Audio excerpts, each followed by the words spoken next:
A cobertura vacinal de crianças com até 2 anos de idade está abaixo da meta, entre 50% e 70%. E segundo o Ministério da Saúde, o ideal é 90%.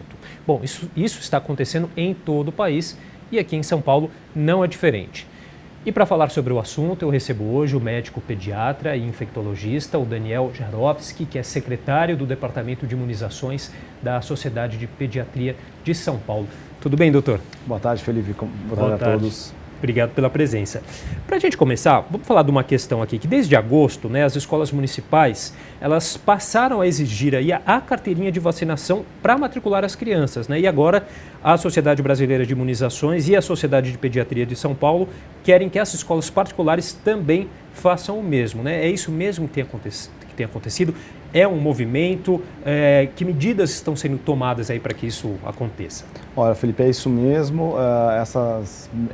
Esse posicionamento, essas medidas do Ministério, inclusive dessa sociedade, da Sociedade Brasileira de Imunizações, da Sociedade Paulista de Pediatria, vão em consonância em busca de melhoras dessas coberturas às taxas vacinais. Essa é uma tendência que tem sido vista nos últimos 3 anos, mais ou menos, e a inclusão dessa obrigatoriedade talvez seja uma tendência crescente nos próximos anos e meses.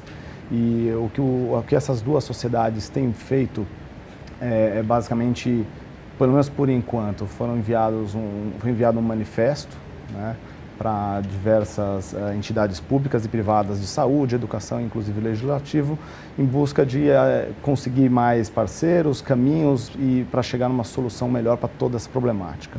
Essa baixa cobertura vacinal é uma problemática complexa, não é unifatorial, mas a ideia é que você vacina, pedindo a carteira de vacinação como um pré-requisito na entrada da escola, a gente consiga chegar num aumento desses valores baixos que têm sido vistos recentemente. Agora, essa exigência, ela vale para crianças só até 2 anos de idade, porque a gente sabe que é uma gama ampla aí de vacinas que as crianças tomam ao decorrer da infância, da adolescência. A faixa etária também é muito ampla, Segundo, na rede pública, o que é preconizado sim são os primeiros 2 anos, que são os pré-escolares, porém a Sociedade Brasileira e a Sociedade de Pediatria de São Paulo tem sugerido ampliar essa faixa etária para até os adolescentes, já que temos visto que as taxas de vacinações são baixas em todas as faixas etárias e nos adolescentes, principalmente com a vacinação da vacina contra o HPV, ela é extremamente baixa. Então, a ideia seria ampliar no futuro, pelo menos essa é uma sugestão, uma recomendação das sociedades, para aumentar essa faixa etária. Mas, por enquanto, sim, só nos primeiros 2 anos de idade. Quer dizer, então, a Sociedade Brasileira de Imunizações, Sociedade de Pediatria de São Paulo, entendem aí que a escola pode ser uma parceira importante para elevar essa taxa de vacinação, que vem caindo aí desde 2016. A escola sempre foi, e a gente é uma parceira imensurável, com valor imensurável para a saúde. E dessa vez não vai ser diferente, porque a escola vai ter uma oportunidade de identificar uma lacuna dessas crianças e adolescentes que não têm vacinação ou estão com a vacinação incompleta e fazer um papel educativo também. Então, não só um papel punitivo, que é o que a gente é contra em geral, nessas situações, mas identificar uma criança com vacinação inadequada, encaminhar ao posto de saúde, uma unidade de saúde, para que seja feita a orientação em relação à vacina, atualização da carteira vacinal. Então, realmente vai ser uma parceira, a educação é uma parceira muito, muito importante da saúde.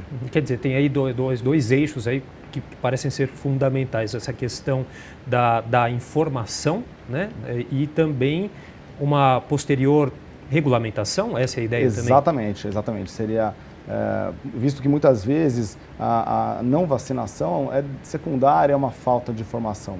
Acho que é muito fatorial, falta de tempo, falta de dinheiro, falta de vacina, são vários os fatores, Mas a educação, a informação é simplesmente um dos fatores mais importantes e mais associados à não vacinação. Isso não só no Brasil, mas em diversos países do mundo.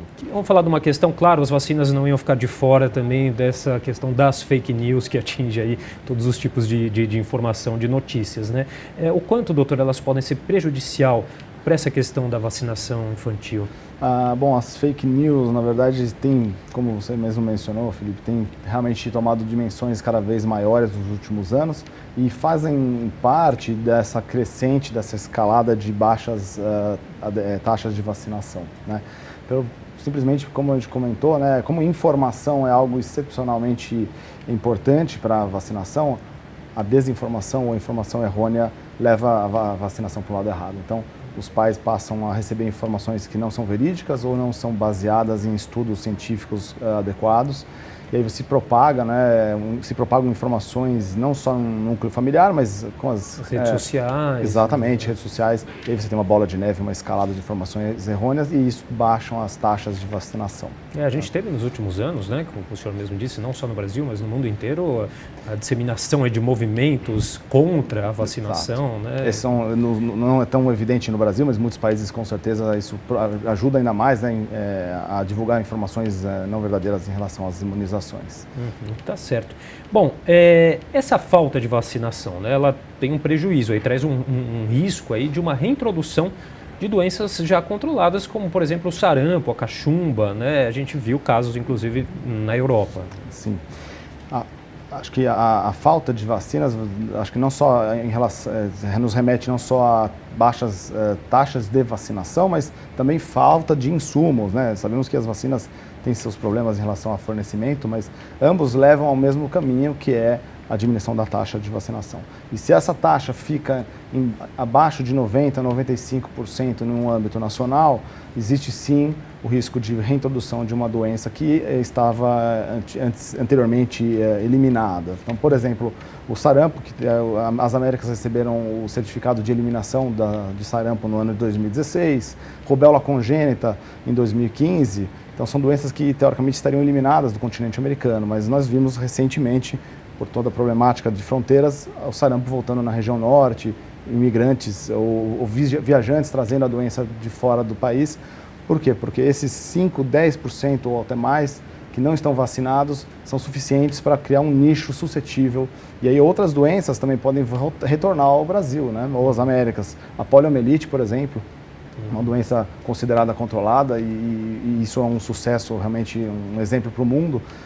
Difteria, cachumba, entre outras doenças. Então, realmente é uma preocupação muito, muito grande na manutenção essas taxas de vacinação elevadas. Tá certo. E, doutor, ainda não existe um decreto, né, nacional aí que torne obrigatória essa apresentação da carteirinha de vacinação nas escolas, né? Há alguma previsão? Ainda não. Na verdade, isso são alguns estados e alguns municípios, por enquanto isolados, estão tomando a frente dessa direção, né, em relação à obrigatoriedade de vacinação antes de entrar nas escolas, mas como a gente conversou há pouco, né, como as sociedades também estão se posicionando de uma forma positiva, né, em relação a isso, acredito que em breve teremos algo de âmbito nacional. Por enquanto só alguns estados, alguns municípios, mas é um começo. Acho que o mais importante é que